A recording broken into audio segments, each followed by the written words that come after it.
Hey team, welcome back to another episode of the Student Paramedic Podcast.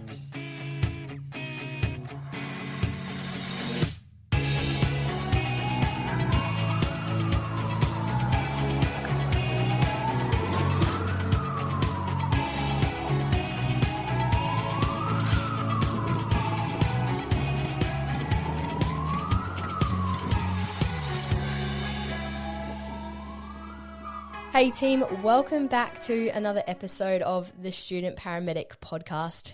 Today I'm sitting down with Kate Carmody, who is an RN or a registered nurse in a tertiary hospital, ED and trauma centre.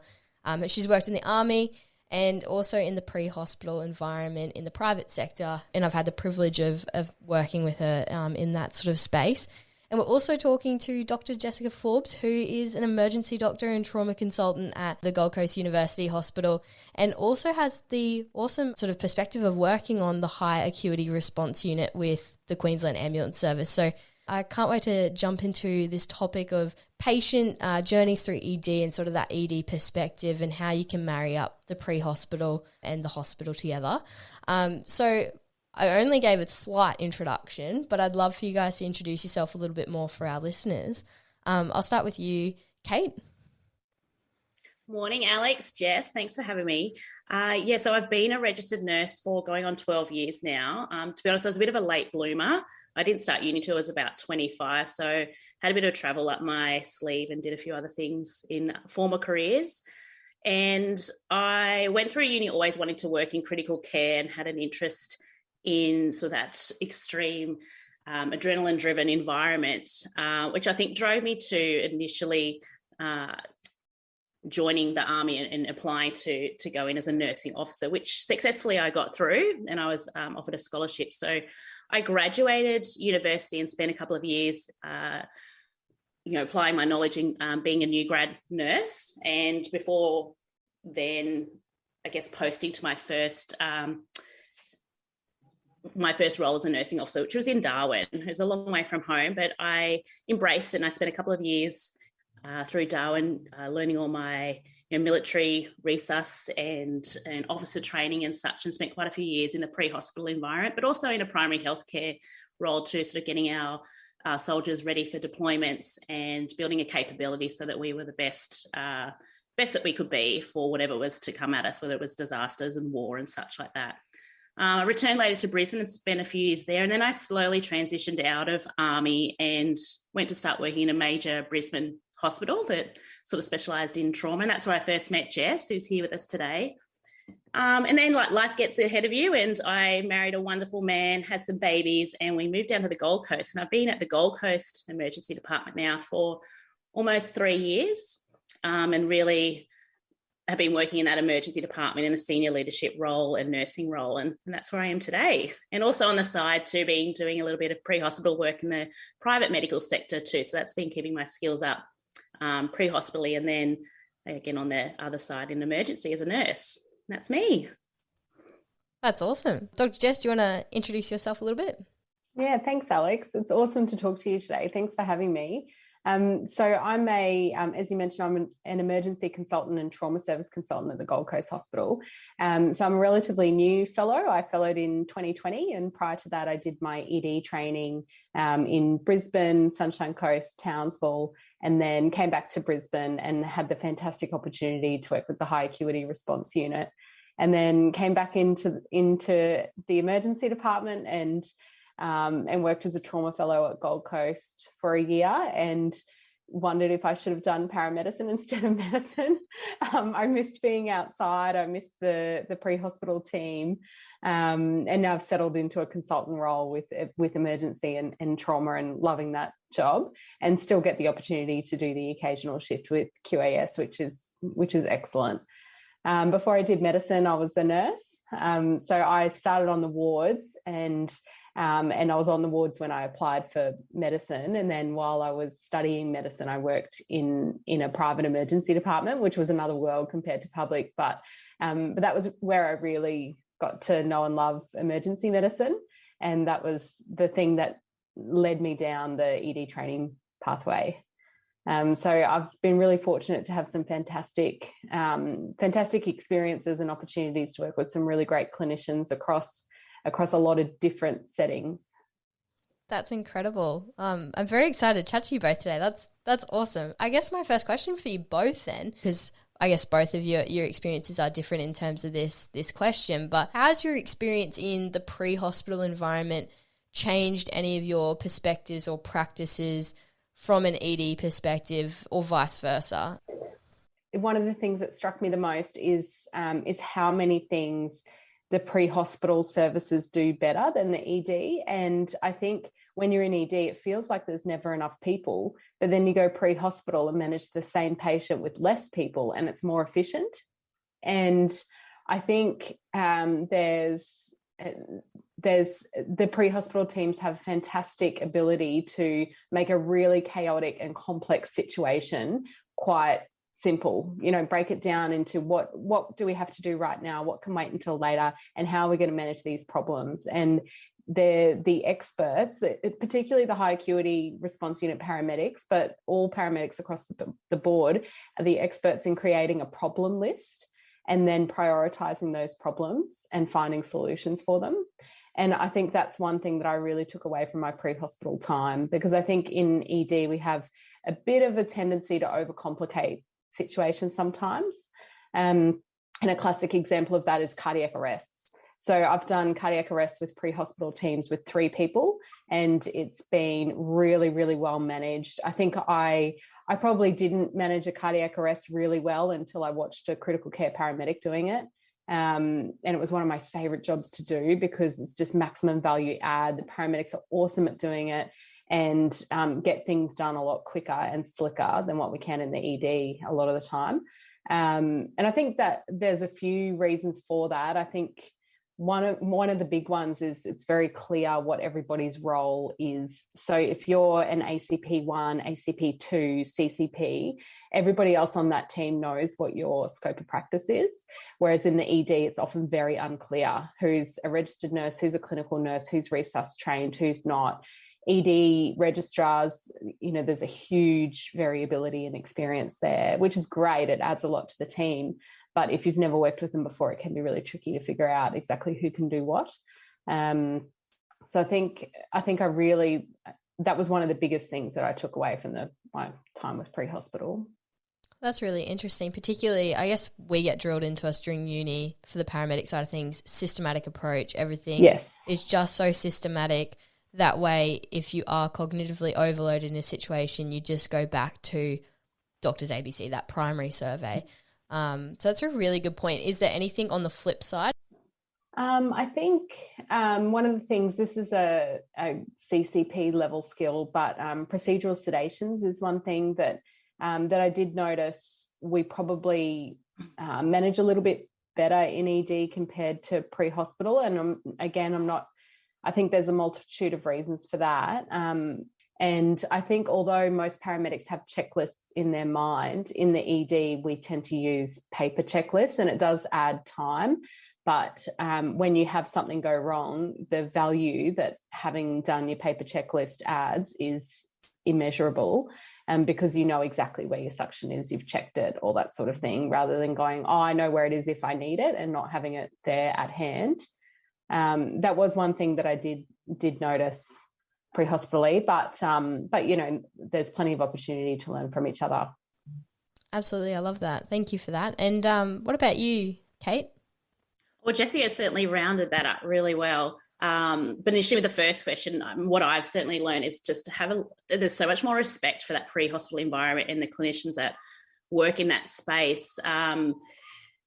Just the environmental factors and just where you're actually attending a particular scenario. Like, is it out the back in the bush, and is it raining and hailing in the middle of the night? And have you got like people screaming at you? Like, the environment is a difficult factor in that game. And I've certainly learned that working in the private medical services as well. Or is it a huge festival where people are scrambling all over you while you're trying to pull someone out of a mosh pit? And And then on the flip side too, like things that I feel that we do better in the emergency, like Jess said, is just that preparedness and rehearsing and going through checks and balances, checking your equipment and going through your list of the day and anticipating what might come through the door. I think we've probably just got the opportunity at sort of a shift handover to have that time to do a scrum and do your checks with your team and talk through a scenario that might come through the door that time. So we do have the luxury of having more clinicians, but on the flip side, that can be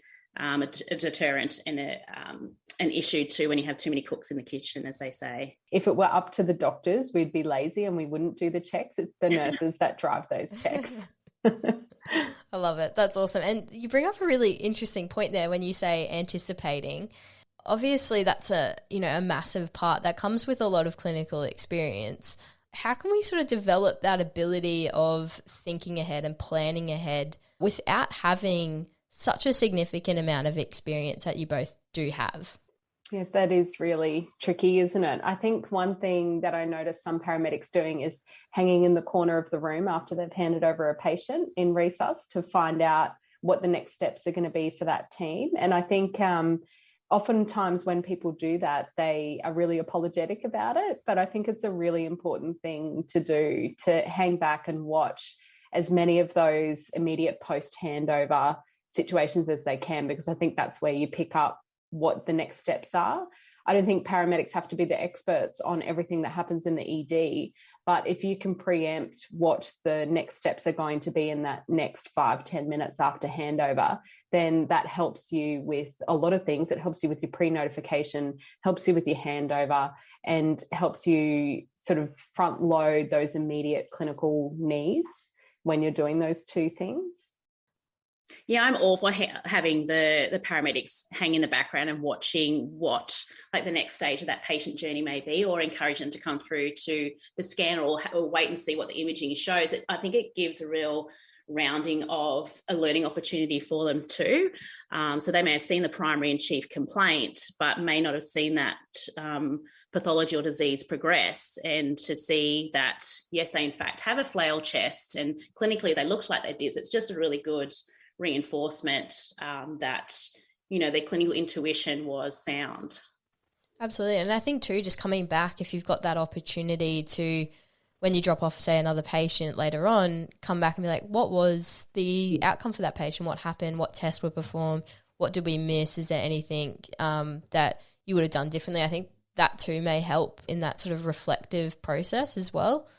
And I feel like that's quite a powerful tool as well, particularly if you haven't had significant experience where you've seen 10, 20 of the same case. And so I feel like having that ability to just have that confidence and the courage to ask whoever's on to be able to, if they've got the time to go through that with you, may be very beneficial.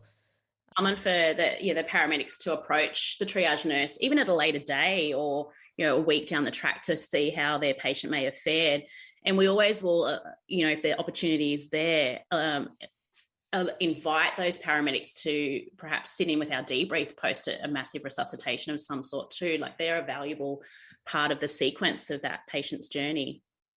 Absolutely. Now, what I guess then too, so we'll talk about that patient journey.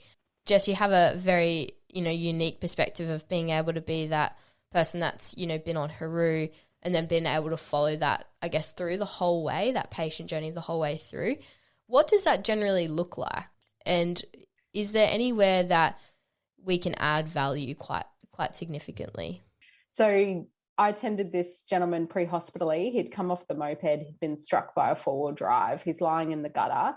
Clinically, he had a left-sided chest injury with a flail chest, but clinically no significant hemopneumothorax. He had a left-sided pelvic injury and a left lower limb injury. That was the side that he'd fallen on. And so with our pre-hospital team, we made our assessment, we made our decisions about what had to happen pre-hospitally, what we were going to notify the ED team about, and what might happen down the track. So this chap, to try and paint a picture, he's a guy in his late 60s. He's relatively obese. I think his BMI ended up being about 40, and he's a smoker. So he is a guy who's going to get tired quite quickly from a respiratory perspective. and that we would hasten that by transporting him to hospital lying flat. Of course, if you're going to follow the protocols, which, we sometimes have to, you would transport that guy to hospital in C-spine precautions lying flat. But we made the risk-benefit decision to sit him up to 40 degrees with a collar on and with C-spine precautions in place, but sitting up to 40 to try and protect him from a respiratory point of view, because he's someone who is going to be high risk for a rapid sequence induction any day of the week. So you want to do it in the safest possible situation, and only if your hand is forced. So we gave him small doses of ketamine. We reduced his leg, put a binder on, and sat him up and transported him to hospital with a pre-notification to the team. And what we said in that pre-notification was this was an elderly gentleman who'd had a relatively significant mechanism. He's been struck off a moped into a gutter by a four-wheel drive. He's got chest, pelvic, and lower limb injuries. The lower limb injury has been addressed. The pelvis has a binder on, but the chest is our biggest concern. At this stage, we're not going to RSI him, but he will need one at some stage in his ED stay. So we arrived and we gave very clear numbers. So we gave all the vital signs so that they had an idea of where he was at that time. We got to ED. He was still compensating relatively well. He did make it through the CT scanner, because the CT scanner is probably a big reason why we intubate people pre-hospitally, because for a CT scan, they have to be lying flat. They have to be lying still. So if they're agitated or they can't lie flat, then that's someone that we would RSI before the scan. He managed to get through the scanner, but once he got back to the resus room, he started to become more unwell from a respiratory perspective. This now was about 2 hours after the initial insult. So I had stayed for the ED phase and spoke to his family and said, we're going to need to take over his breathing for him because he's becoming quite tired. This is a high risk procedure in a gentleman who has quite a few medical issues already. And he's going to need an operation for his leg and potentially for his chest as well. So, and then he got intubated. It all went okay. He went up to ICU. The next day, I saw him as the trauma service consultant, spoke to the patient's family again. Our surgeon offered him a rib fixation, so he got his ribs plated and got extubated later that afternoon. And he ended up having, I think, a C-spine injury that was managed with a collar, as well as his chest injury that got an operation, a pelvic injury that was managed conservatively, and a lower limb injury that got an ORIF in theatre, I think, a week down the track. And so we, from a trauma service perspective, we have an excellent multidisciplinary team. So we've got emergency physicians. There's myself and my director, Don Campbell, who's one of the best clinicians I've ever worked with. We work 0.5 each. We've got a trauma surgeon, a bunch of trauma case managers who are all level 6 clinical nurses, a nurse practitioner who is amazing, excellent physiotherapists, occupational therapists, social workers, trauma psychologists, and we have really close links with the rehab team. And so our rehab team saw him the day after his operation and started his rehab on the ward. And we followed him and supported him and his family throughout his entire medical stay. And he stayed on the ward for about a month, I think, and then went to rehab for another month and then went home and made it home, which was really impressive because he's a baseline unwell gentleman who had a pretty significant trauma. And so to make it home without any complications at all was a real privilege to be involved in that patient's care. That's incredible. I think when you hear that story, it gives you a much better picture of what actually happens to a patient, because you go to that person's home or you go to wherever, they've been injured or where they've got, a medical exacerbation of something or some form of an emergency, and you pick them up, you do what you need to do, you offload them to hospital, and then it's kind of like, oh, yep, perfect, done. And you never really think about what that trajectory looks like for that patient and what really goes into that person's care, which is still something I'm wrapping my head around, which is amazing. And it's absolutely incredible that these sort of services exist, which is really cool. As far as from the emergency side of it, so as Jess said, she stayed on to facilitate some things that are happening with that particular patient. But let's say that Jess had rung that through to us in an ED. I'll tell you, if you like, what happens on the other side. So your listeners can sort of understand the logistics and what happens in anticipation for what that criteria would be a trauma response. So you'll find at each ED that there's particular criteria that will alert and it triggers a response of some sort, whether that's certain inpatient teams, certain specialties that are informed of an incoming of a particular patient. So in this case, a major trauma, a polytrauma. And so we generally will do a quick round, depending on what mist we may have received, via our bat phone or whatever you'd like to call it. Whoever takes that phone call will establish as much information as they can from Jess, and that includes, your primary assessment and then they get their concerns. From there, we generally race away and inform the senior consultant and our trauma, our resus team, and we'll start to anticipate what that needs may be, and whether it's calling the blood bank and ensuring that we've got blood, red blood cells for this patient. Have we got a proper resus team that's can appropriately RSI this patient and manage an airway? Have we got trauma teams? Does this patient, in the worst case scenario, are they peri-arrest? Do they need an ECMO team down? There's lots of considerations that we'll take on board and anticipate the worst case scenario. It's also an opportunity to stop and just have a quick reflection on where you're at, where your team's at, and walk through and talk through what your roles will be in this particular resus. It's a matter of do we need more staff on the floor to manage this, and have we freed up the CT? Do they know that they're coming? So lots go on behind the scenes in anticipation for that patient arrival. Absolutely, and you bring up a really good point, which I'd love for you to kind of go through a little bit more. But in terms of being that triage nurse taking that handover or that notification, what are the really crucial points that you are looking for? Yeah. So everyone gets a bit excited when the bat phone rings and thinks, sometimes it can be a very minor miss that we're getting right through to something quite significant. So to be honest, when I answer it, I don't need a lot of information. I understand that the team's under stress, they're racing through traffic, they're managing obviously a critically unwell patient. So most I need is just, what are you worried about? What's the mechanism? What have you done? And, I'd assume that everything else is NAD as far as OBS. If you haven't told me, I just assume that they're okay. It's what you tell me that you're worried about that I'll certainly take on board. Look, if you've got the time, it's always helpful for us to know a name and a date of birth, just for our data collection. And because we're all mostly medical electronic records now, it's handy for us to be able to pull up that patient's record in anticipation and in advance. At the end of the day, we just want you to get here safely as well, your crew and your patient, and we'll do the rest. Yeah. That's great. In terms of now you've received that notification and then you're going into, say, the trauma bay, what types of information are you both trying to weed out then? So you've had that notification, that brief information about what's going on, what you're concerned about.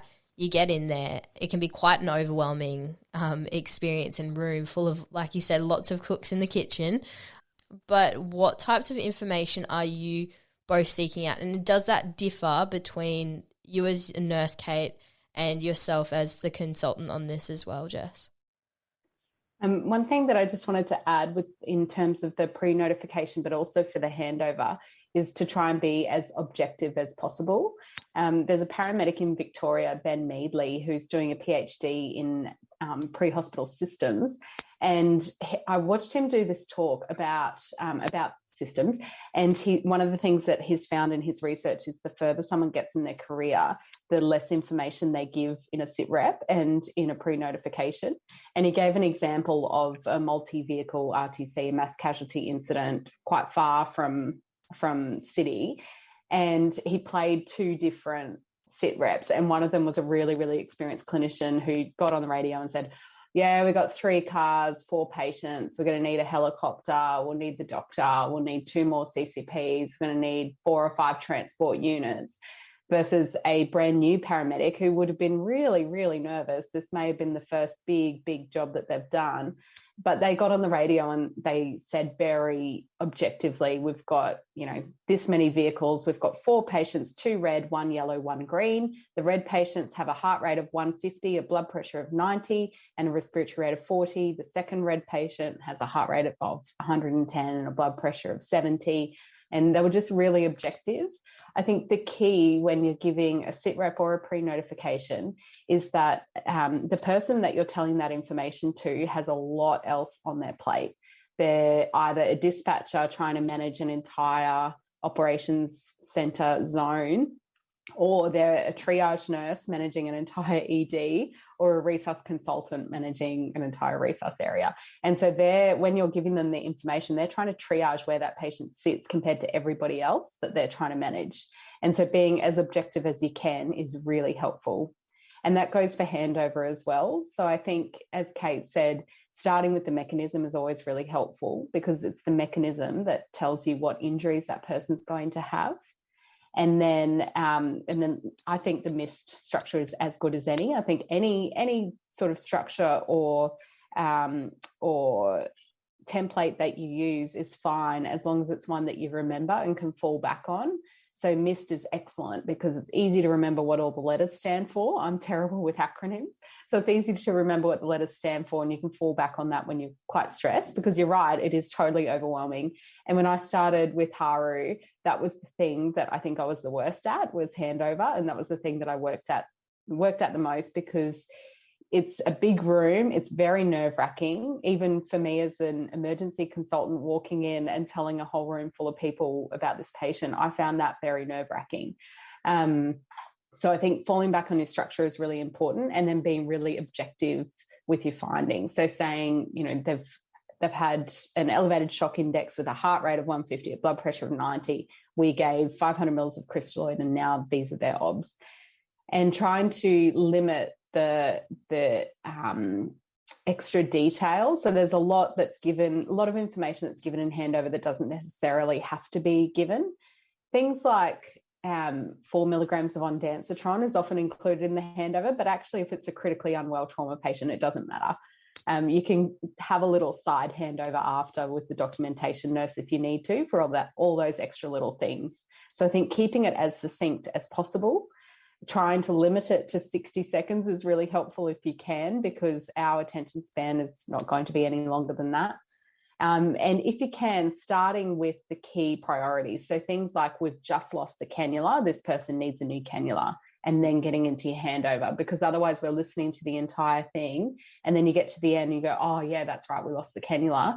And then we have to start, if we haven't got it already, we have to start setting up and reallocating people to do those tasks. That is really helpful if you can start with the immediate clinical priorities. That's a really good point. I really like that. And yeah, no, definitely. So even things like excluding, like you said, Kate, in that notification, if you're saying, like, if you don't mention that something was within normal limits, you just assume that. Is that what you're also saying there as well? Yeah, that's right. Yeah. So if it's not said, we assume that it's normal, but it's also really helpful to know the pertinent negatives. So if they've been hypotensive, but they've had no respiratory distress, they've been oxygenating normally, you don't necessarily need to say, the respiratory rate was 18, because it's always 18. And the respiratory rate was 18, the oxygen saturations were 99%, 97% for a little while, and then 99% again. You don't necessarily need to say that, but it is important to mention that there's a pertinent negative. So they've got a significant abdominal injury, they've been really shocked, but there's been no significant respiratory distress, and they've been oxygenating normally throughout. That is important to say. That's a really good point. Thank you for that. And what about yourself, Kate? Like, what are you looking for as that nurse? What's the differences, or if there is any? So the things, so when a patient's received into, let's say, like a resuscitation room, so they're critically unwell, the things that I'm really looking for, and my ears prick up for handover, is I want to know some of the timing. So when did this 000 call, when did comms receive it? Has this patient already had like a long trial of life, or a long lie, or a long stay? Are they already in like significant pain if they deteriorated quite a bit? We all understand like times to paramedics being able to get to the scene sometimes can be quite delayed in the current climate. So things like that, I'd like to know. If they're from a nursing home, it's, again, not acutely I need to know at handover, but it's nice to know if the next of kin are aware, or if there's an ARP that's been discussed or mentioned when they're being received from the nursing home. As far as medication, that's a tricky one for us because it takes a lot, and often in a resus, there's only one nurse allocated to drugs, and it can be probably one of the hardest roles to do. So to have some clarity around what was given, again, perhaps after the primary assessment's been done and the handover's been completed, what drugs are actually given for your RSI, what time was the patient last paralysed, and what pain relief have you been given, and has it been successful, and have they fared well with that particular pain relief, or have you corrected their hypotension with 2 litres of saline already, and do we need to be conscious of what else we're putting in there to correct a blood pressure. For some of your neurological emergencies and traumas too, I know it's so from our inpatient specialty teams and us in the ED, it's nice to know, it was helpful to know what their GCS or their best GCS was before an RSI or at the time of injury as well, if it's quite a significant deterioration. So there's some of the things that I find are helpful to know at handover. And can I just add, with the GCS, you raised some really important points, Kate. With the GCS, the most important thing is the breakdown of, and in particular, the motor score. Mm-hmm. We don't really mind so much what the I score was, that sort of thing, but the motor score is really important because you can predict what injuries they've got based on the motor score. So if they've got a motor score of 2, we're instantly thinking this is going to be some sort of catastrophic intracranial injury versus, a motor score of 5 prior to RSI. The patient's trajectory is going to be slightly different. That's a really interesting point. In terms of, Kate, because I know you prepared quite a bit in terms of you wanted to get across, was there anything really important that you think we've missed that you really wanted to sort of portray in terms of what that ED role is like? I guess to break it down logistically with what happens when you actually take your striker out, come up to us at the triage desk, and what happens from there. So initially from the flips on the other side is that an administration officer will look up your patient, generally look for UR number, and as a triage nurse will quickly document it in. As I alluded to earlier, so most hospitals now are electronically based medical records. So there's a lot of mouse clicks and things and taps and buttons and numbers to get to the initial actual triage chief complaint. So it may seem like that we're sort of fiddling around, but it's actually quite a big process to do it correctly. So generally what we like to know at that first point of interaction and communication is, where's your patient from today? They've been referred by a GP. Are they from home? Are they under police escort on a mental health act of some sort? Just because of the data that we're collecting, and as far as audits and such for later on down the track. So that's always really helpful for us to know. Sometimes, as obviously we're in a much busier state of play at the moment with EDs being chockers and busy and such. So if there's a huge amount of crew that have just arrived, it's not unusual for the triage nurse to stop where they are and actually do a sort of a mini Stephen sort. So it's not unusual for me to stand up, and if there's about half dozen crew waiting to be triaged, I'll quickly race through and see who's your patient, what's the complaint, who's your patient, what's the complaint, and sort of rearrange perhaps, the crew that's come in and determine who's sicker out of that half dozen that needs to be triaged first. I think I mentioned earlier too, so a lot of EDs, although triage nurses generally are trained in the Australian triage scale and use that as a foundation for triaging patients, it's not, lots of EDs will determine their own scales for particular presentations depending on what their specialties may be. So for example, a major Brisbane hospital that I worked at in Brisbane, they were really well known for doing particular transplants like kidneys, and so if we had patients that came in that were transplant patients that looked like they had that septic profile, they were quite often up triaged for fear of rejection of that particular transplant. Whereas, some of the other EDs, all the complaint might have been for that patient was some, flank pain and a little hematuria, and they may have got a category 3 versus a 2.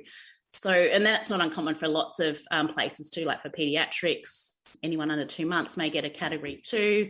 Again, and that comes down to maybe perhaps what your medical director determines as important, or post cardiac arrest with ROSCs, even though they come back and they feel it very well in a GCS15 after their couple of shocks, they'll automatically get a 1 at some EDs, perhaps a 2 at others. So just be conscious of that too. I guess too, what I wrote down is that if paramedics are bringing in patients that perhaps what they thought were quite high acuity or come from a GP, and a GP is quite adamant that they're very unwell and they need to go to ED now and they need to be seen and they need this intervention, that imaging, don't be offended if we put them in the waiting room. It's, as Jess alluded to earlier, there's a lot going on in the ED that we can't always see at the front of house, or the paramedics can't always see front of house. And they'll be, cared for and looked after appropriately out there, but they may not always warrant a bed in any of the pods in areas. That's a really good point, Kate. I think one thing that when you work pre-hospitally that you don't see is that EDs get a lot of really sick patients walking in.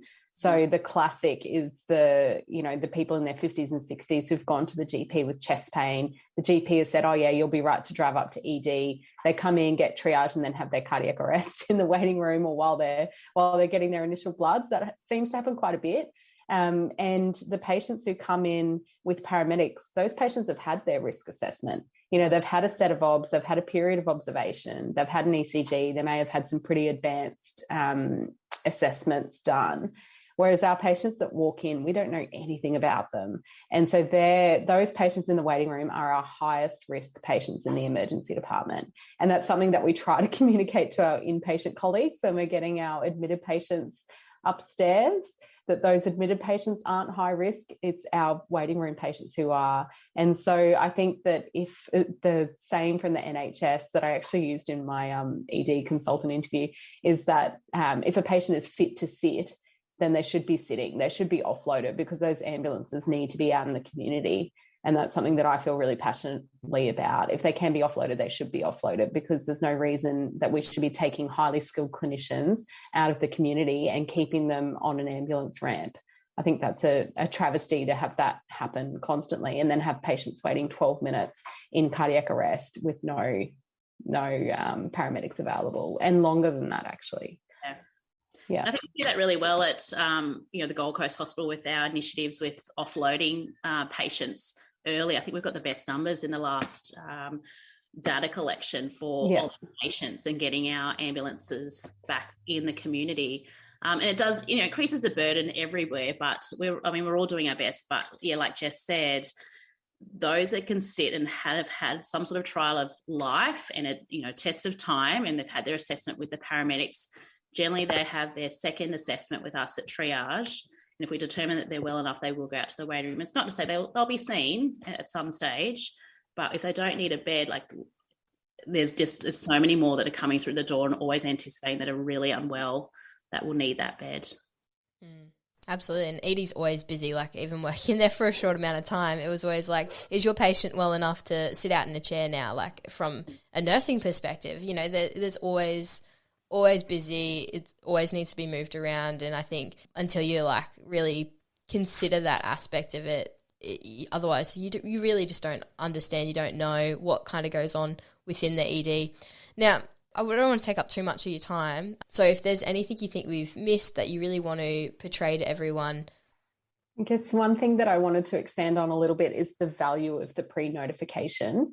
There's no need to pre-notify every single patient, but if you have a patient who's unwell or is high risk to become unwell, there's little signs of deterioration, that pre-notification is so important for us. As we've talked about a couple of times already, the EDs are really busy, but one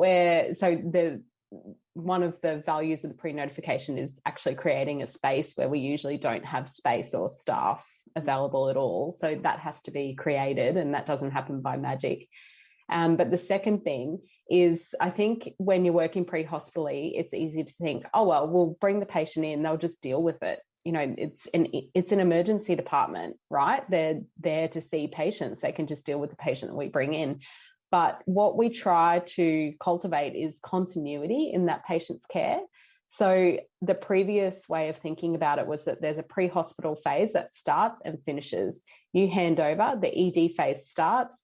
We don't trust anybody. We are going to start our assessment from scratch. And then if they need blood, we'll determine that they need blood. If they need a CT scan, we'll determine if they need a CT scan. And we'll only start arranging it after we've done our assessment. And then same with the inpatient colleagues.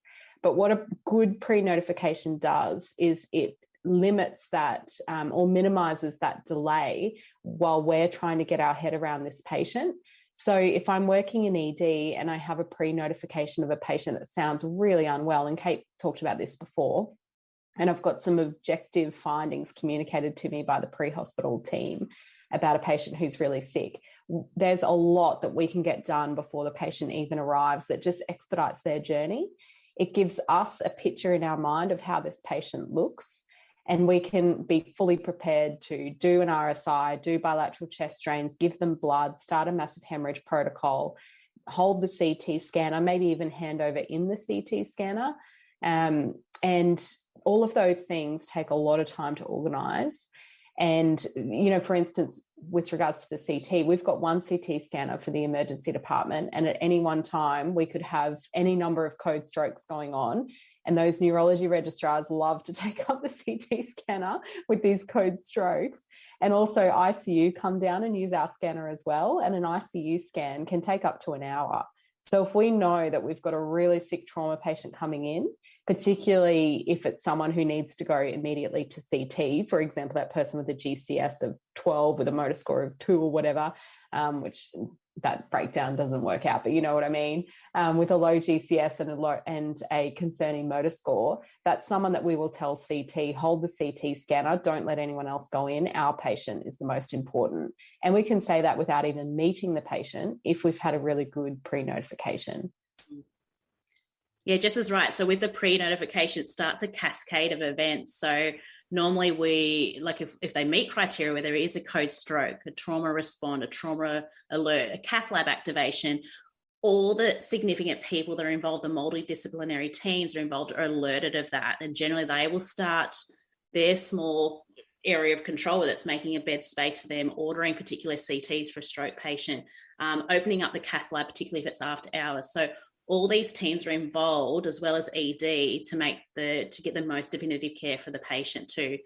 And I think too, as a paramedic, if you've ever brought in a critically unwell patient and you come into the resusc room, it can be so overwhelming because there can be, I mean, I've easily counted 15 patients in a multi-trauma.